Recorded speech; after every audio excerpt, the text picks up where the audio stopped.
വന്യജീവി ശല്യം പരിഹരിക്കുന്നതിനായി ലക്ഷങ്ങളാണ് വനംവകുപ്പ് ഓരോ വർഷവും ചെലവഴിക്കുന്നത്. എന്നാൽ ഫെൻസിംഗ് ഉൾപ്പെടെയുള്ളവ യഥാസമയം അറ്റകുറ്റപ്പണികൾ നടത്തി സംരക്ഷിക്കുന്നതിന് ഒരു ഇടപെടലും നടത്തുന്നില്ല. ഉപ്പുതറ പഞ്ചായത്തിലെ മുത്തൻപടിയിൽ 2.5 കിലോമീറ്റർ ദൂരത്തിൽ ഫെൻസിംഗ് സ്ഥാപിച്ചിട്ടുണ്ടെങ്കിലും ഇവ പൂർണ്ണമായും തകർന്നു കിടക്കുകയാണ്. കാട്ടാനകൾ കൂട്ടമായി ജനവാസ മേഖലയിൽ തമ്പടിക്കുകയാണ്.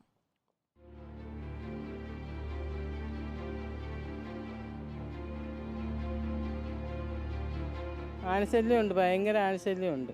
എന്നെ ചെയ്യാനാ, പേടിച്ചിട്ട് കിടക്കണ്ട ഇവിടെ. ഇതെല്ലാം പോയി കിടക്കുക. ഇനിയിപ്പോൾ ഇതൊന്നും ശരിയാക്കുവാണെങ്കിൽ എങ്ങനെ ആവുമോ?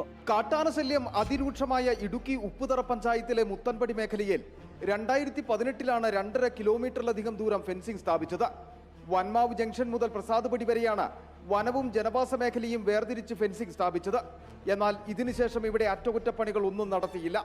മരങ്ങൾ ഒടിഞ്ഞു വീണും മറ്റുമായി ഫെൻസിംഗ് തകർന്നു. ഇതോടെ കാട്ടാനകൾ രാത്രി പകൽ വ്യത്യാസമില്ലാതെ ജനവാസ മേഖലയിലേക്ക് ഇറങ്ങുന്ന അവസ്ഥയാണ്. 16 കാലഘട്ടത്തിലാണ് ഫെൻസിങ് റെഡിയാക്കിയത്. അപ്പോൾ അത് കഴിഞ്ഞപ്പോഴത്തേക്കും വാറ്റർ ലീക്കായി, കംപ്ലൈൻ്റ് ആയി. പച്ചില മരങ്ങളൊക്കെ ഇതിൻ്റെ മേളിലേക്ക് ചവിട്ടി ചായച്ചിട്ടിട്ടാണ് ആന ഉള്ളിലേക്ക് ജനവാസ മേഖലയിലോട്ട് കയറുന്നത്. ഇതിനൊരു മെയിൻ്റനൻസ് പണി നടത്തി നല്ല ബാറ്ററി കൊണ്ടുവന്ന് വെച്ച് അത്യാവശ്യം ഒരു കാര്യങ്ങൾ ചെയ്തു കഴിഞ്ഞാൽ ഡിപ്പാർട്ട്മെന്റിനും ശല്യങ്ങൾ തലവേദന കുറഞ്ഞിട്ട്. ഫെൻസിംഗ് സ്ഥാപിച്ചതിന് ശേഷം 1 വർഷം മാത്രമാണ് ഇതിന്റെ പ്രയോജനം നാട്ടുകാർക്ക് ലഭിച്ചത്.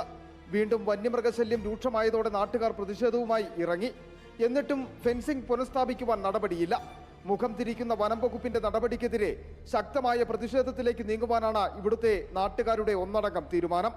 നടപ്പിലാക്കുന്ന പദ്ധതികൾ കാത്തുപരിപാലിച്ച് ജനങ്ങളുടെ സുരക്ഷയ്ക്കായി ഉപയോഗപ്പെടുത്തുന്നതിനും വനം വകുപ്പിന്റെ ഭാഗത്ത് എത്രത്തോളം വീഴ്ചയുണ്ട് എന്നതിന്റെ ഒരു ഉദാഹരണം മാത്രമാണ് പൊട്ടിക്കിടക്കുന്ന ഈ ഫെൻസിങ്ങുകൾ. ഇതൊന്ന് കൂട്ടിയോജിപ്പിച്ച് അറ്റകുറ്റപ്പണി നടത്തിയാൽ ഇവിടുത്തെ ജനങ്ങൾക്ക് സ്വസ്ഥമായി ഉറങ്ങാൻ കഴിയും. വീഡിയോ ജേർണലിസ്റ്റ് ജിതിൻ ജോസഫിനൊപ്പം reporter Sandeep Rajakkad, in reporter, Idukki.